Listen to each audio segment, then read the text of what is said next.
we actually have several of the ThryvOn candidate varietal backgrounds out here.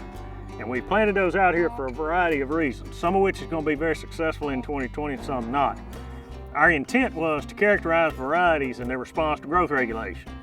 We've not had a season where growth regulation was at a great premium, where we needed a lot of it. However, we have had the opportunity to apply our passive treatment, our passive regime to these plots. We have not had the need to apply the aggressive treatment. There will be some learnings that come from that are particularly important at this stage of a technology development. One of those is, what are the characteristics of the varieties? We actually have an untreated plot out here that has had no growth regulation applied, and it's just growing like cotton plants do in our normal environment here in Scott. That's going to tell us the characteristics of the varieties relative to each other. It's also going to tell us what the response of those varietal backgrounds were in the environment where we tested those this year.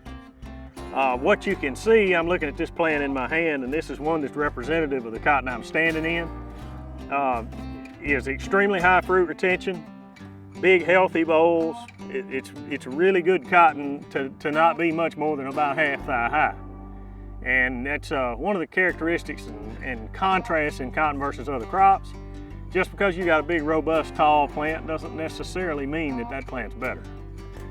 The reason it's important to have a variety trial like this with the ThryvOn technology and the varieties that contain it prior to going commercial is there is a significant learning curve associated with adopting a new cotton variety. And this goes back to some of those things I've been talking about previously, in that we need to test these things, make sure they work in the environments and they're adapted for the systems we're trying to grow them in. For that reason, we need to do this as early as possible in the development process, so when a grower gets ready to buy some of these varieties, they make it through the system, we prove that their fiber quality and yield characteristics are acceptable. We can have information that give guidance about how they should be managed and how they should be placed on each individual farm when people choose to buy them and use them.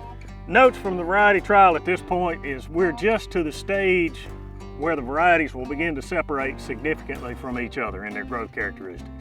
Had we had that very aggressive growth phase early in the year, which we did not in this particular case, there might be a little bit more difference out here, but at this stage, the maturity and the fruiting characteristics of the plants will begin to make them stretch variety to variety. So then we can see if one's radically earlier than another, does one fruit higher than another. So that information is all developing from here to harvest.